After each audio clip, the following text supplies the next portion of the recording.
Hi అండి. నమస్తే. Welcome to realistic stories. నేనిప్పుడు మీకు చెప్పబోయే స్టోరీ వచ్చేసి 'మూగ మనసులో' ఎపిసోడ్ 3 కంటిన్యూషన్ అండి. ఈ స్టోరీ గనుక మీకు నచ్చినట్లయితే ప్లీజ్ లైక్ చేయండి, షేర్ చేయండి, సబ్స్క్రైబ్ చేయండి. ఇంకా లేట్ చేయకుండా స్టోరీలోకి వెళ్ళిపోదాం. సంధ్య నా జీవితంలో ఏదీ నాకు నచ్చినట్లు జరగట్లేదు. ఇప్పుడు ఈ గర్భం కూడా నా ప్రమేయం లేకుండానే వచ్చింది. అసలు నేను ఏం చేయాలి? అన్నీ మర్చిపోయి సుధీర్‌తో సర్దుకుపోయి కాపురం చేయాలా? లేదా ఏదీ వద్దు అనుకుని ఒంటరిగా ప్రయాణించాలా అని ఆలోచిస్తూ ఉంటుంది. సుధీర్ సంధ్య గర్భవతి అనే విషయాన్ని కుటుంబంలో అందరికీ చెప్తాడు. అందరూ చాలా సంతోషిస్తారు. విషయం తెలిసిన సంధ్య వాళ్ళ అమ్మ సంధ్యకు కాల్ చేస్తుంది. చాలా సంతోషంగా ఉంది సంధ్య. ఇప్పటి నుండి చాలా జాగ్రత్తగా ఉండాలమ్మా. నీ జీవితంలో కూడా మంచి రోజులు వచ్చాయి. మనసులో ఏమీ పెట్టుకోకుండా సమయానికి తిని విశ్రాంతి తీసుకో అంటుంది. సంధ్య నాకు ఇవన్నీ వద్దు అమ్మా. సుధీర్‌తో నేను ఉండలేను. ఈ గర్భం కూడా నాకిష్టం లేకుండానే, నా ప్రమేయం లేకుండానే వచ్చింది. నేను ఏమి చేయాలో తెలియని పరిస్థితిలో ఉన్నాను. అప్పుడు సంధ్య వాళ్ళ అమ్మ జరిగినదంతా వదిలేయ్. నువ్వు గర్భవతి అయ్యావు. ఇంక చిన్న పిల్లలా ప్రవర్తించకు. పెళ్లి అయ్యింది. భార్య అంటే సర్దుకుపోవాలి. అతిగా ఆలోచించకు. సుధీర్‌తో మంచిగా ఉండు. అన్నీ అవే సర్దుకుంటాయి. నీ పిచ్చి ఆలోచనలతో నీ కడుపులో ఉన్న బిడ్డను ఏమీ చేయకు. తల్లి కావడం అంటే మామూలు విషయం కాదు. ఆడపిల్లకి అదొక వరం. అర్థం చేసుకోవడానికి ప్రయత్నించు అని చెప్తుంది. సంధ్య ఆలోచించడం మొదలుపెడుతుంది. నా జీవితం నాకు నచ్చినట్లు లేకపోయినా కడుపులో ఉన్న బిడ్డని చంపుకోలేను కదా. నా బిడ్డ కోసం అన్నీ మర్చిపోయి మనసు చంపుకొని బ్రతికేయాలి అనుకుంటుంది. అప్పటికి సమయం 4 అవుతుంది. ఒక గంటలో సుధీర్ ఇంటికి వస్తాడు. ఇప్పటి నుండి కొత్త జీవితం మొదలు పెడదాం అని సుధీర్‌తో చెప్పాలి అనుకుంటుంది. ఇల్లంతా శుభ్రం చేసి, తలస్నానం చేసి, సుధీర్‌కి ఇష్టమైన వంటలు చేసి, సుధీర్ కోసం ఎదురు చూస్తూ ఉంటుంది. సమయం 9 అవుతుంది. సుధీర్ ఇంకా ఇంటికి రాకపోవడంతో సుధీర్‌కి కాల్ చేస్తుంది. సుధీర్ కాల్ లిఫ్ట్ చేయడు. ఎదురు చూస్తూ గుమ్మం దగ్గరే నిద్రపోతుంది సంధ్య. సుధీర్ 11 గంటలకి బాగా తాగేసి తొలుతూ వస్తాడు. అప్పటికి గుమ్మంలోనే నిద్రపోతుంది సంధ్య. వచ్చి సంధ్యను పిలుస్తాడు. సంధ్య ఉలిక్కిపడి లేస్తుంది. మీరు తాగుతారా అని అడుగుతుంది ఆశ్చర్యంగా. అవును, తాగుతా. నా జీవితం నా ఇష్టం. నువ్వెవరు నన్ను అడగడానికి అంటూ నిలబడలేక అక్కడే పడిపోతాడు. సంధ్య సుధీర్‌ని లోపలికి ఈడ్చుకు వెళ్ళి పడుకోబెడుతుంది.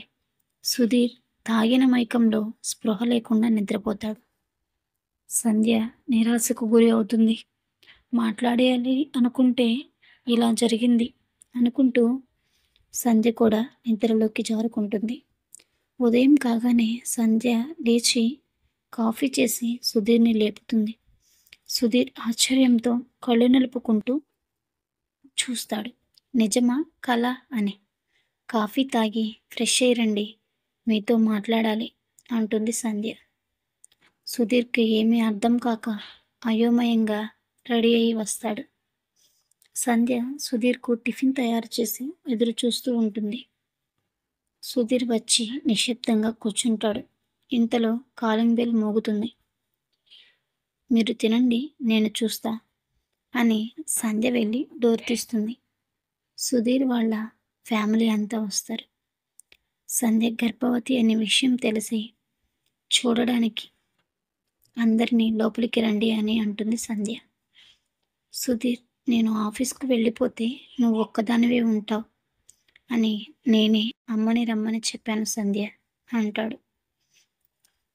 మిగిలిన వాళ్ళు 2 రోజులు ఉండి వెళ్తారు అని చెప్పి కాసేపు వాళ్ళతో మాట్లాడి ఆఫీస్‌కు వెళ్ళిపోతాడు సుధీర్. సంధ్య తన మనసులో మాట సుధీర్‌తో చెబుదాం అనుకుంటుంది. కానీ చెప్పడానికి పరిస్థితులు కూడా సహకరించలేదు అనుకుంటూ ఉంటుంది. ఇంతలో సుధీర్ వాళ్ళ అమ్మ ఆరోగ్యం ఎలా ఉంది సంధ్య అంటుంది. పర్లేదు, బాగానే ఉంది అంటుంది సంధ్య. జాగ్రత్త అమ్మా అంటూ సాగదీస్తూ అందరూ నిన్ను పలకరించడానికే వచ్చారు. అందరికీ వంట సిద్ధం చెయ్యి అంటుంది. సరే అత్తయ్య అని లోపలికి వెళ్ళిపోతుంది సంధ్య. వంటగదిలోకి వెళ్ళి భోజనానికి కావలసిన ఏర్పాట్లు చేస్తూ ఉంటుంది. కనీసం కడుపుతో ఉన్నాను అని ఏ ఒక్కరూ సహాయం చేయడానికి కూడా రావట్లేదు.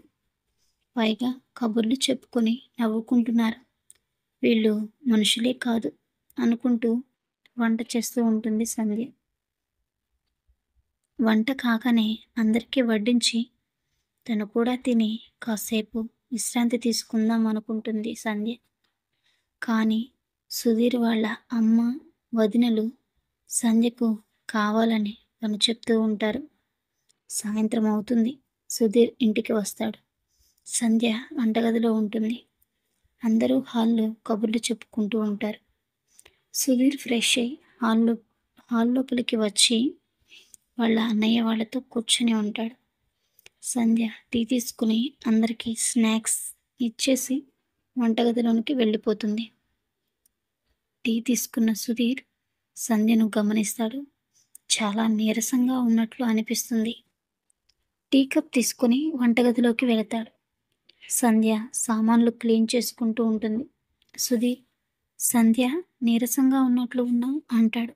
సంధ్య ఏమీ మాట్లాడు. మళ్ళీ అడుగుతాడు. సుధీర్ ఏమీ లేదు, నేను బాగానే ఉన్నా అని తన పని తను చేసుకుంటూ ఉంటుంది.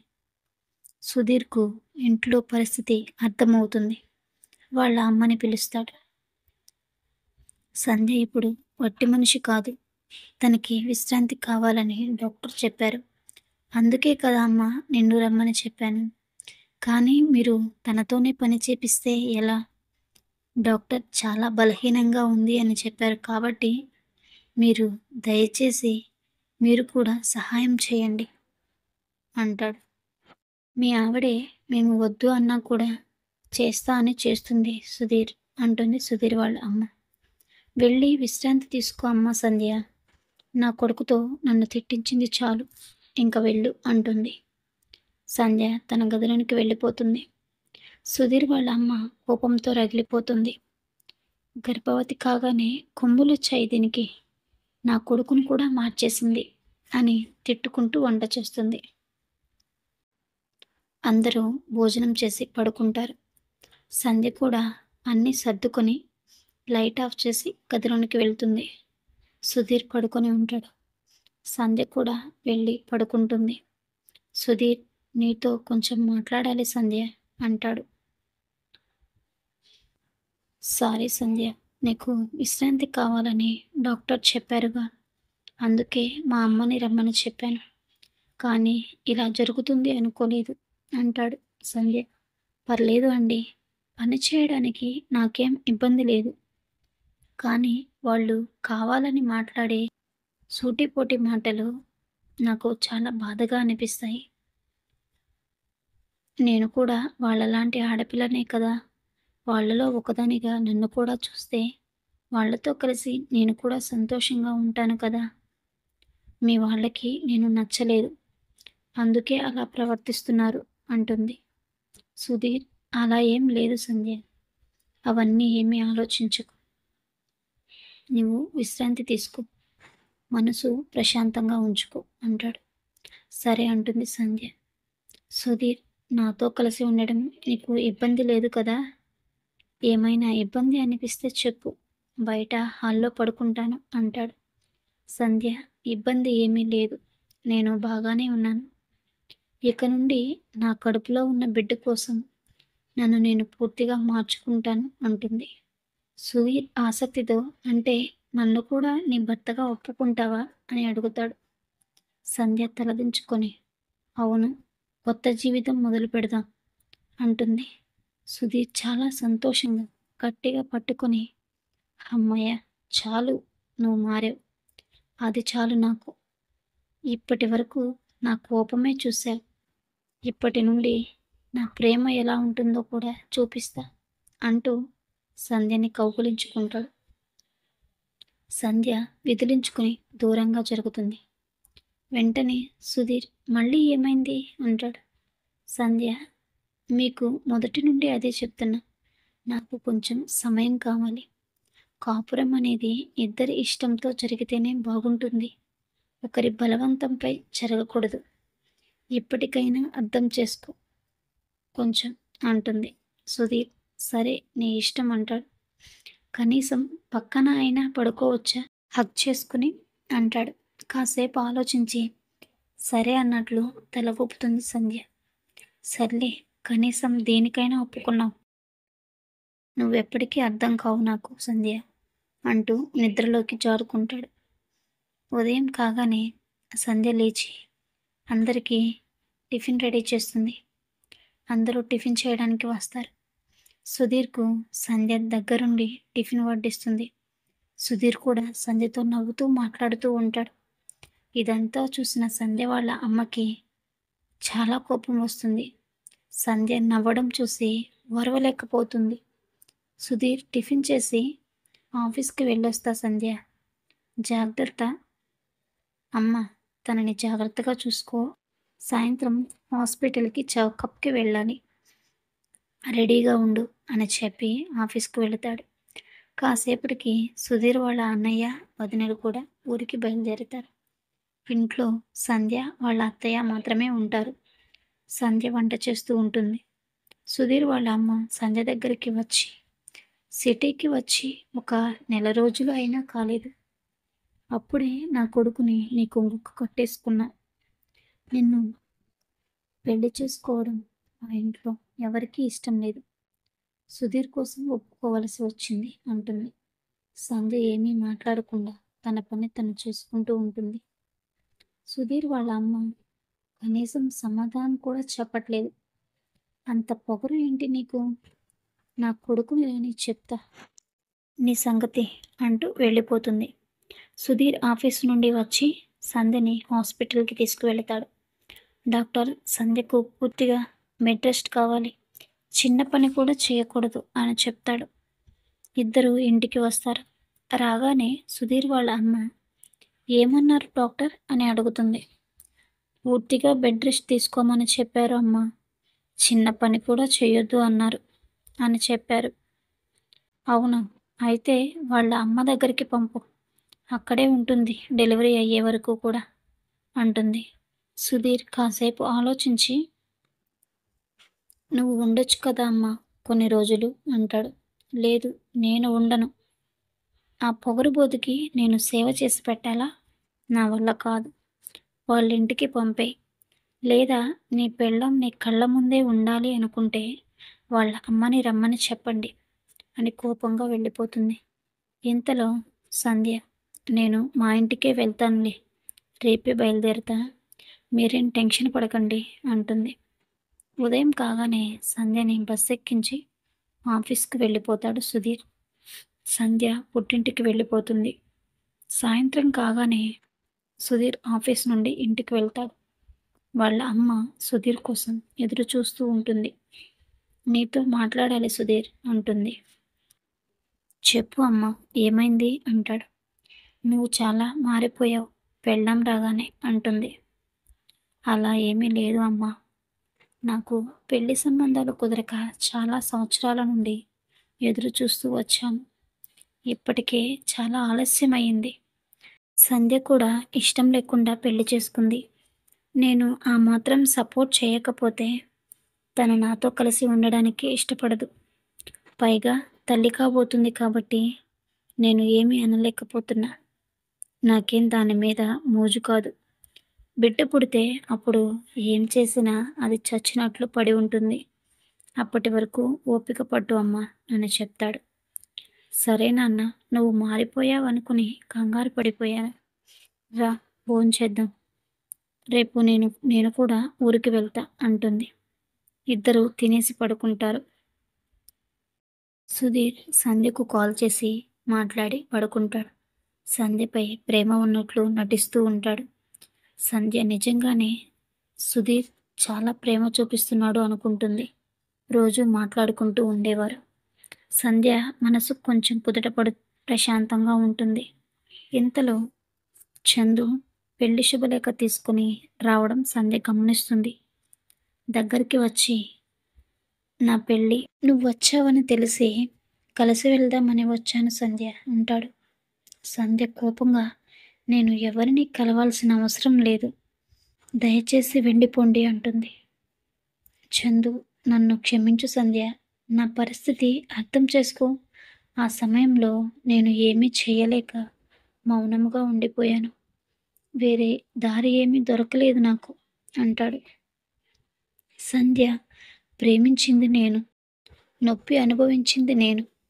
ఇప్పుడు వచ్చి నువ్వు నాకు సంజాయిషి చెప్పాల్సిన అవసరం లేదు. సంతోషంగా వెళ్ళి పెళ్లి చేసుకో. ప్రేమ నాదే, బాధ నాదే. వెళ్ళిపో ఇక్కడ నుండి అంటుంది. చందు నెమ్మదిగా వెళ్ళిపోతాడు. చందు వాళ్ళు సిటీకి వెళ్ళిపోయినా పెళ్లి మాత్రం సొంత ఊరిలో చేసుకోవాలని ఊరిలో పెళ్లికి ఏర్పాట్లు చేస్తుంటారు. చందు వాళ్ళ ఇల్లు సంధ్య వాళ్ళ ఇంటి పక్కనే కావడంతో పెళ్లి హడావిడితో ఆ కాలనీ అంతా నిండిపోతుంది. సంధ్యకి చాలా ఇబ్బందిగా అనిపిస్తుంది. వెంటనే వాళ్ళ అమ్మతో చెప్పి బ్యాగ్ సర్దుకొని సిటీకి బయలుదేరుతుంది. ఇవన్నీ సుధీర్కి చెప్పడం ఎందుకులే అని చెప్పకుండా వెళ్ళిపోతుంది. ఇంటికి వెళ్ళాక చెప్తాంలే అనుకుంటుంది. ఇంటికి చేరుకుంటుంది. సుధీర్కి కాల్ చేయాలి అనుకునే లోపు తలుపు తీసి ఉండడం గమనిస్తుంది. ఆయన ఈరోజు ఇంట్లోనే ఉన్నట్లు ఉన్నారు. ఆఫీస్కి వెళ్ళలేదు అనుకుంటూ కాలింగ్ బిల్ కొడుతుంది. చాలాసేపటికి సుధీర్ టవల్తో వచ్చి తలుపు తీస్తాడు. సంధ్యను చూసి ఆశ్చర్యంతో, ఏంటి చెప్పకుండా వచ్చా? చెప్తే బస్ స్టాప్కి వచ్చేవాడిని కదా అంటాడు. లేదు, అనుకోకుండా వచ్చాను. మీరు ఆఫీస్లో ఉంటారుగా, ఇబ్బంది ఎందుకులే అని వచ్చేసా. మీరెందుకు కంగారు పడుతున్నారు? తప్పుకోండి, నేను బాత్రూమ్కి వెళ్ళాలి అంటూ సుధీర్ని నెట్టుకుంటూ బెడ్రూమ్లోకి వెళుతుంది. తలుపు తీయగానే బెడ్రూమ్లో ఒక అమ్మాయి ఒంటిపైన ఏమీ లేకుండా బెడ్ పైన పడుకొని ఉంటుంది. డోర్ తీయగానే ఆ అమ్మాయి, ఎవరు నువ్వు? బుద్ధి లేకుండా డోర్ తీసావు, డోర్ కొట్టాలని తెలియదా అని అడుగుతుంది. సంధ్య షాక్తో అక్కడే కింద కూర్చుండిపోతుంది. సుధీర్ తలదించుకొని వెనుక నిలబడి ఆ అమ్మాయికి సైగ చేస్తూ ఉంటాడు, వెళ్ళిపో అని. సంధ్య పాపం డోర్ దగ్గరే కూర్చుని ఉంటుంది. ఆ అమ్మాయి తన బట్టలు వేసుకుని వెళ్ళిపోతుంది. కాసేపటి తర్వాత సుధీర్, తను నాతో పాటు మా ఆఫీస్లో పనిచేస్తుంది. కొంచెం ఆఫీస్లో పని ఒత్తిడి వల్ల ఇలా చేయాల్సి వచ్చింది అంటాడు. సంధ్య ఏమీ మాట్లాడకుండా వేరే రూమ్లోకి వెళ్ళి తలుపు వేసుకుంటుంది. బయట నుండి సుధీర్ తలుపు కొడుతూ ఉంటాడు. తప్పు అయిపోయింది సంధ్య, ఇంకెప్పుడు అలా చేయను. నీకు బెడ్ రెస్ట్, నిన్ను ముట్టుకోకూడదు. పైగా నువ్వు మీ అమ్మ వాళ్ళ ఇంట్లో ఉన్నావు. పరిస్థితి అర్థం చేసుకోవడానికి ప్రయత్నం చేయి. దయచేసి ఏమీ చేసుకోకు. అసలే వట్టి మనిషివి కూడా కాదు. నన్ను క్షమించు, నీ కాళ్ళు పట్టుకుంటా. ప్లీజ్ బయటికి రా అని డోర్ దగ్గర గట్టిగా కొడుతూ ఉంటాడు. సంధ్య ఏమీ మాట్లాడకుండా ఏడుస్తూ ఉంటుంది. నాకే ఎందుకు ఇలా జరుగుతుంది? అందరూ మోసం చేస్తున్నారు. నేనేం పాపం చేశాను? ఒకడేమో ప్రేమించా అని పెళ్లి సమయానికి తన కుటుంబమే ముఖ్యమన్నాడు. ఇప్పుడేమో ఏమీ జరగనట్లు సిగ్గు లేకుండా పెళ్లి శుభలేఖ ఇవ్వడానికి వచ్చాడు. వీడేమో ఇష్టం లేదు అన్నా కూడా బలవంతంగా పెళ్లి చేసుకుని జంతువుల మీద పడి కడుపు చేసి నా ముందు మంచివాడిలా నటించి వేరే అమ్మాయితో సంబంధం పెట్టుకున్నాడు. ఛీ, నా మీద నాకే విరక్తి పుడుతుంది అనుకుంటూ ఆలోచిస్తూ ఉంటుంది. ఈ సమయంలో ఎవరికి చెప్పాలి నా బాధని? మా అమ్మకి చెప్పినా ఇప్పుడే నా జీవితం కొంచెం కుదుట పడుతుంది అనే భ్రమలో ఉంది. చెప్పినా బాధపడడం తప్ప ఇంకేమి చేస్తుంది? సుధీర్ వాళ్ళ ఇంటి వాళ్ళు నాతో కనీసం మాట్లాడదు అనుకుంటూ తనతో పాటు కాలేజీలో చదువుకున్న ఫ్రెండ్ మేఘా గుర్తొచ్చి తనకి కాల్ చేస్తుంది. పరిస్థితి అంతా తనకి చెప్తుంది. ఇప్పుడు ఏమి చేయాలి అనుకుంటున్నావు అంటుంది మేఘ. వీళ్ళందరికీ దూరంగా ఉండాలి అనుకుంటున్నా. నాకు నీ సహాయం కావాలి మేఘ. నాకు ఇప్పుడు 6వ నెల. ఏదైనా చిన్న ఉద్యోగం చూడు. మీతో కలిసి ఉంటాను అని అడుగుతుంది. సరే, మరి అక్కడ నుండి ఎలా వస్తావు అని అడుగుతుంది మేఘ. ఈ రాత్రికి ఈ గదిలోనే ఉంటాను. ఉదయం కాగానే సుధీర్ ఆఫీస్‌కి వెళ్ళాక వచ్చేస్తా ఉంటుంది. సరే, నీ ఇష్టం. కానీ జాగ్రత్త అంటుంది మేఘ. సుధీర్ గంటకి ఒకసారి వచ్చి తలుపు కొడుతూ ఉంటాడు. సంధ్య ఏమీ మాట్లాడకుండా లోపలే ఉండి, నన్ను ఒంటరిగా వదిలేయ్ సుధీర్. నీ మొహం చూడడం కూడా నాకు ఇష్టం లేదు అని గట్టిగా అరుస్తుంది. దానితో సుధీర్ ఇంక తలుపు కొట్టడం ఆపేస్తాడు. ఆకలేస్తే అదే వస్తుందిలే బయటికి అనుకుంటూ టేబుల్ పైన భోజనం ఉంది. నీకు ఇష్టమైతే వచ్చి తిను అని వెళ్ళిపోతాడు. సంధ్య అక్కడే రూమ్‌లోనే నిద్రపోతుంది. ఉదయం కాగానే సుధీర్ ఆఫీస్‌కి వెళుతున్న సంధ్య, నేను ఇప్పటికైనా ఏమైనా తిను. కడుపులో ఉన్న బిడ్డ కోసమైనా నేను వెళ్ళాక అయినా తిను అంటూ వెళ్ళిపోతాడు. సుధీర్ వెళ్ళిన కాసేపటికి సంధ్య బయటికి వస్తుంది. అప్పటికే తనకి బాగా ఆకలితో కడుపు నొప్పి వస్తుంది. వెంటనే టేబుల్ పైన ఉన్న టిఫిన్ తిని తన బట్టలు, బంగారం, డబ్బు అంతా బ్యాగ్‌లో సర్దుకొని బస్ స్టాప్‌కి వెళ్ళి బస్ ఎక్కి వెళ్ళిపోతుంది. మేఘకి కాల్ చేస్తుంది. బస్ ఎక్కాను అని. సరే, నేను బస్ స్టాప్‌కి వస్తాను. వచ్చి ఎదురు చూస్తూ ఉంటాను. జాగ్రత్తగా వచ్చే సంధ్య అంటుంది మేఘ. బస్సులో కూర్చుని ఉన్న సంధ్య సంధ్య మనసులో బాధ లోలోపల మెలేస్తూ ఉంటుంది. దుఃఖం పొంగుకుంటూ వచ్చేస్తుంది. మా నాన్న బ్రతికి ఉంటే నాకు ఈ పరిస్థితి వచ్చేది కాదు. నా జీవితం ఇలా అయి ఉండేది కాదు అనుకుంటూ లోలోపలే కుమిలిపోతుంది సంధ్య. సంధ్య వెళ్ళేటప్పటికి మేఘ బస్ స్టాప్‌లో ఉంటుంది. ఇద్దరూ కలిసి రూమ్‌కి వెళ్తారు. మేఘ వేడిగా భోజనం వండుతా సంధ్య. నువ్వు ఫ్రెష్ అయ్యిరా అంటుంది. సంధ్య వెళ్ళి ఫ్రెష్ అయ్యి వస్తుంది. ఇద్దరూ కలిసి తింటారు. సంధ్య తినకుండా ఆలోచిస్తూ ఉంటుంది. మేఘ, ఇంకేమీ ఆలోచించకు సంధ్య. అయిపోయింది. వద్దు అనుకుని వచ్చేశా. నేను ఒక్కదాన్నే ఉంటున్నా ఈ రూమ్‌లో. ఇక నుండి ఇక్కడే ఉండు. కొన్ని రోజులు ప్రశాంతంగా ఉండు. అప్పుడు ఆలోచిద్దాం. పైగా కడుపుతో ఉన్నావు. నీ గురించి ఎవరు ఆలోచించినప్పుడు నువ్వు కూడా వాళ్ళ గురించి ఆలోచించకు. కాలమే అన్నిటికీ సమాధానం చెప్తుంది. తిని విశ్రాంతి తీసుకో. చాలా అలసిపోయావు అంటుంది. సంధ్య సరే అన్నట్లు తల ఊపుతుంది. ఇంతలో సుధీర్ కాల్ చేస్తాడు. కాల్ కట్ చేస్తుంది సంధ్య. మేఘ, ఫోన్ ఆఫ్ చేసేయ్. నేను కొత్త సిమ్ తీసుకొచ్చి ఇస్తాను అంటుంది. సంధ్య సిమ్ తీసి పడేస్తుంది. మళ్ళీ కాల్ చేస్తాడు సుధీర్. స్విచ్ ఆఫ్ అని వస్తుంది. వెంటనే ఇంటికి వెళ్తాడు. ఇంట్లో సంధ్య ఉండదు. లోపల బెడ్రూమ్‌లోకి వెళ్లి చూస్తాడు. బీరువాలో తన బట్టలు కూడా ఉండవు. అన్ని తలుపులు తెరిచి ఉంటాయి. వాళ్ళ పుట్టింటికి వెళ్ళిందేమో అని సంధ్య వాళ్ళ అమ్మకు కాల్ చేసి ఏమీ తెలియనట్లు మాట్లాడతాడు. సంధ్య వస్తాను అని ఏమైనా చెప్పిందా అంటే అని అడుగుతాడు. సంధ్య వాళ్ళ అమ్మ, లేదు బాబు, నిన్నటి నుండి కనీసం కాల్ కూడా చేయలా. ఏమైంది దానికి? ఇంట్లో ఉంటే ఒక్కసారి ఇవ్వు అంటుంది. లేదు, ఆఫీస్‌లో ఉన్నా. మీతో మాట్లాడడానికి చేశాను అని కాల్ కట్ చేస్తాడు. సుధీర్ ఏం చేయాలో తెలియక చుట్టుపక్కలంతా వెతుకుతూ ఉంటాడు. రాత్రి అయిపోతుంది. సంధ్య గురించి తెలియక సతమతమవుతూ ఉంటాడు. ఏమి చేయాలో అర్థం కాక కనీసం మా అమ్మ, అన్నయ్యలతో అయినా చెప్పి సలహా తీసుకుందాం అనుకుని ఇంటికి వెళ్తాడు. వాళ్ళ అమ్మకి విషయం చెప్తాడు. సుధీర్ వాళ్ళ అమ్మ, సుధీర్‌ను నువ్వు ఏదైనా చెయ్యాలి అనుకుంటే బయట చేయొచ్చు కదా! ఇంటి వరకు తీసుకొస్తావా? బుద్ధి లేదా? ఇప్పుడు అదెక్కడ ఉందో ఎలా తెలుసుకోవాలి? వాళ్ళ అమ్మకి కాల్ చేశావా అంటుంది. చేశాను. అక్కడికి కూడా వెళ్ళలేదట. ఏమీ అర్థం కాక ఇంటికి వచ్చాను అంటాడు. సరే, ఉదయం ఆలోచిద్దాం. వెళ్ళి పడుకో అంటుంది. సుధీర్ వెళ్ళి పడుకుంటాడు. కానీ వాళ్ళ అమ్మ ఆలోచిస్తూ ఉంటుంది. ఎక్కడికి వెళ్ళుంటుంది? ఏదైనా చేసుకుని చనిపోయి ఉంటుందా? లేదా ఎక్కడికైనా వెళ్ళి ఉంటుందా? పోలీస్ కంప్లైంట్ ఇస్తే సుధీర్ మీదకే వస్తుంది. ఏం చేయాలి అనుకుంటుంది. ఉదయం కాగానే సుధీర్‌ని లేపి, "అన్నయ్యలు నువ్వు కలిసి వెళ్ళి సిటీ అంతా వెతకండి.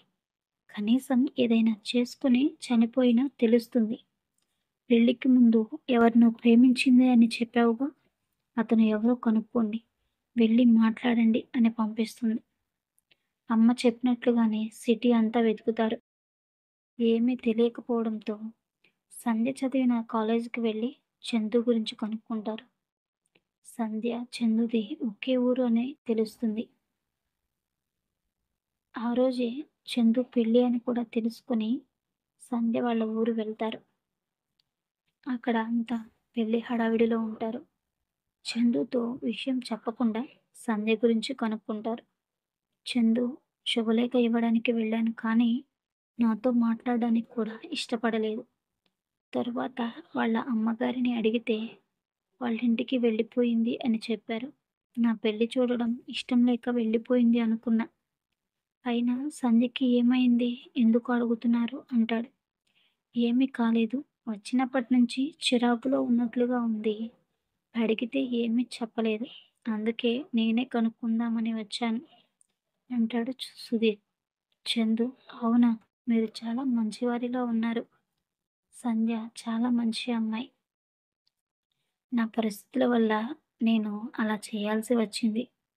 బాగా చూసుకోండి తనని అని. నాకు పెళ్లి సమయం అవుతుంది. వెళ్తాను. భోజనం చేసి వెళ్ళండి అంటూ చందు వెళ్ళిపోతాడు. సుధీర్ అయోమయంలో పడిపోతాడు. ఎక్కడ ఏ వివరాలు తెలియకపోవడంతో ఇంటికి వెళ్ళిపోతారు. సుధీర్ వాళ్ళ అమ్మ ఏమైనా తెలిసిందా అంటుంది. ఏమీ తెలియలేదు అమ్మ. పోలీస్ కంప్లైంట్ ఇద్దామా అంటాడు సుధీర్. వెంటనే వాళ్ళ అమ్మ, కంప్లైంట్ ఇస్తే నిన్నే బొక్కలో వేస్తారు తీసుకెళ్ళి. నువ్వే ఏదో చేశావ్ అంటారు. తన ఫ్రెండ్స్ ఎవరైనా తెలుసా అంటుంది. సుధీర్, లేదు. అది అసలు ఎప్పుడు సరిగ్గా మాట్లాడింది నాతో? నాకెవ్వరూ తెలీదు. నా బుర్ర పాడైపోతుంది అమ్మా. ఏమీ తెలియట్లేదు అని బాధపడుతూ ఉంటాడు సుధీర్. సుధీర్ వాళ్ళ అమ్మ, ఏమైనా చేసుకుని ఉంటే ఈ పాటికి తెలిసి ఉండేది కదా. ఎవరి దగ్గరికైనా వెళ్ళిందేమో. 2 రోజులు పోతే అదే తిరిగి వస్తుందిలే. నువ్వు రేపటి నుంచి ఉద్యోగానికి వెళ్ళిపో అంటుంది. సంధ్య మేఘ దగ్గర జాగ్రత్తగా ఉంటుంది. మేఘ సాఫ్ట్‌వేర్ కంపెనీలో ఉద్యోగం చేస్తూ ఉంటుంది. సంధ్య, నా నాకు కూడా ఉద్యోగం చూడు అని తొందర పెడుతూ ఉంటుంది. మేఘ, సంధ్య, నీకు ఇప్పుడు 6వ నెల. ఇప్పుడు ఎలా ఉద్యోగం చేస్తావు? నీకు ప్రసవం అయ్యాక అప్పుడు చేయొచ్చు. ఇప్పటికే చాలా బలహీనంగా ఉన్నావు. ఈ సమయంలో ఉద్యోగం చేయలేవు. ఖర్చులు నేను చూసుకుంటాను. నువ్వు ప్రశాంతంగా విశ్రాంతి తీసుకో అంటుంది. సంధ్య, చాలా సహాయం చేస్తున్నావు మేఘ. ఏమిచ్చినా నీ రుణం తీర్చుకోలేను. నేను వచ్చేటప్పుడు కొంత డబ్బు తెచ్చాను. ఖర్చులకు అవసరం అవుతాయని అంటుంది. మేఘ, నా దగ్గర లేకపోతే నేనే అడుగుతా. నీ దగ్గరే ఉంచు. హాస్పిటల్ ఖర్చులకు ఉంటాయి. ఇదిగో సిమ్ తీసుకొచ్చాను. ఇది వాడుకో ఇప్పటి నుండి అంటుంది. సంధ్య మనసులో, మా అమ్మకి తెలిసి కంగారు పడుతూ ఉంటుందేమో, ఎక్కడికి వెళ్ళాను అని ఆలోచిస్తూ ఉంటుంది అనుకుంటుంది. మేఘ, ఆలస్యం అవుతుంది, ఇక పడుకో అంటుంది. సుధీర్ ఎప్పటిలాగే ఆఫీస్‌కి వెళ్తాడు. సంధ్య వాళ్ళ అమ్మ కాల్ చేస్తుంది. ఏం చెప్పాలో అని అనుకుంటూ కాల్ లిఫ్ట్ చేస్తాడు. సుధీర్, సంధ్య ఎలా ఉంది? తన ఫోన్ కలవట్లేదు. నువ్వేమో లిఫ్ట్ చేయట్లేదు అంటుంది. సుధీర్, తన ఫోన్ పాడైంది ఆంటీ అంటాడు. కనీసం నువ్వైనా సాయంత్రం ఇంటికెళ్ళి మాట్లాడించు బాబు, ఈరోజైనా అంటుంది.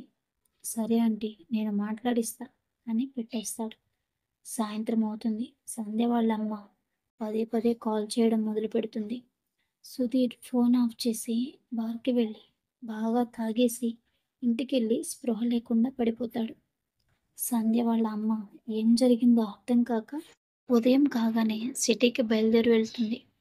ఇంటికి వచ్చేటప్పటికి సుధీర్ గుమ్మం దగ్గరే పడి ఉంటాడు. వచ్చి సుధీర్‌ని లేపుతుంది. సుధీర్, లే, ఎందుకు బయట పడుకున్నావు? లోపల సంజయ్ ఏం చేస్తుంది? నిన్ను పట్టించుకోకుండా పడుకుందా అనుకుంటూ సంధ్య, సంధ్య అంటూ పిలుస్తుంది. ఇంకా నిద్రపోతున్నావా? లేచి బయటికి రా. ఎన్ని చెప్పినా మారలేదా నువ్వు? సుధీర్‌ని పట్టించుకోవా అనుకుంటూ లోపలికి వెళ్తుంది. ఇల్లంతా వెతుకుతుంది కానీ సంధ్య ఎక్కడా ఉండదు. కంగారుగా సుధీర్, సంధ్య లేదేమిటి? ఎక్కడికి వెళ్ళింది? అసలేమి జరిగింది చెప్పు. సంధ్య ఎక్కడ ఉంది? అంటుంది కోపంగా. సుధీర్ ఏడుస్తూ జరిగినది అంతా చెప్తాడు. ఇప్పటి వరకు నాకెందుకు చెప్పలేదు? నిన్ను నమ్మి నా కూతుర్ని ఇచ్చి పెళ్లి చేస్తే ఇలా చేస్తావా? అసలు బ్రతికే ఉందా లేదా చంపేశావా? నిజం చెప్పు, నా కూతురు ఎక్కడా అని గుండె పగిలేలా ఏడుస్తుంది. అసలు పెళ్లి వద్దు అమ్మా అని బ్రతిమలాడింది. చెయ్యకుండా ఉంటే బాగుండేదేమో అంటూ ఏడుస్తుంది. నెమ్మదిగా సుధీర్, నాకు తెలియట్లేదు ఆంటీ. నిజంగా ఎక్కడికి వెళ్ళిందో నాకు చెప్పలేదు. నేను ఆఫీస్ నుండి వచ్చేసరికి తన బట్టలు, నగలు ఏమీ లేవు. 2 రోజుల నుండి వెతుకుతున్నా. కోపం తగ్గాక వచ్చేస్తుంది అనుకున్నా కానీ రాలేదు అంటాడు. సంధ్య వాళ్ళ అమ్మ కోపంగా, నీ వల్లే నా కూతురు ఇలా అయింది. నీ మీద పోలీస్ కంప్లైంట్ ఇస్తే వాళ్ళే చెప్పిస్తారు అంటూ వెళ్ళి సుధీర్ పైన కంప్లైంట్ ఇస్తుంది. మిగిలిన భాగం తర్వాత ఎపిసోడ్లో చెప్పుకుందామండి.